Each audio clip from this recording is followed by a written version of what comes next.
Ελλάδα για να δείξουμε αυτή την ομορφιά που βρίσκεται μέσα στον τόπο μας, μέσα στην πόρτα μας, το φαράγγι της Αγάλης.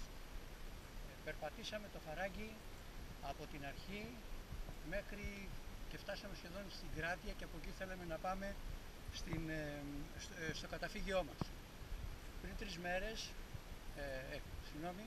εχτες ή τη μέρα του Πάσχα 2014, προσπαθήσαμε να χαρτογραφήσουμε μια διαδρομή για ορεινό τρέξιμο όπου θα έρχονταν από όλα τα μέρη της Ελλάδας και όχι μόνο της Ελλάδας αλλά και της Ευρώπης.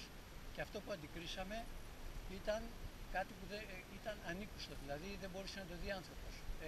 Το φαράγγι είναι ολοσχερός καταστραμμένο από την αρχή του και μέχρι την Κρύα Βρύση, το μεγαλύτερο, ένα από τα πιο όμορφα μέρη, έχει ανοιχτεί δρόμος όπου πιστεύω ότι το επόμενο βήμα θα είναι είτε να τον ασφαλτοστρώσουν είτε να τον συνεχίσουν.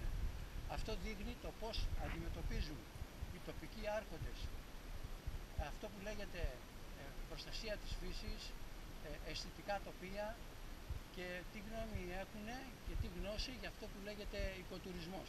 Πρέπει να ξέρουν ότι το φαράγγι καταστράφηκε και ήδη εγώ ήδη περιμένω τα χειρότερα από αυτούς. Θα σας δείξουμε λίγο με το κάμερα τι ακριβώς ανεπανόρθωτη καταστροφή έχει γίνει. Όλο το δρόμο που θα περπατήσουμε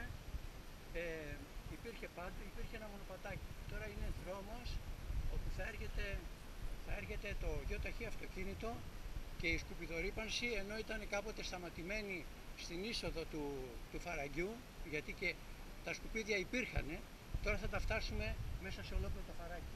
Αυτά ήθελα να πω. Οι ορειβάτες που έχουν ορειβατική συνείδηση, πιστεύω, θα πρέπει να ενεργοποιηθούν και να, αν μη τι άλλο, να δείξουν ότι δεν είναι συνεργοί με την απάθειά τους και με την αδιαφορία τους.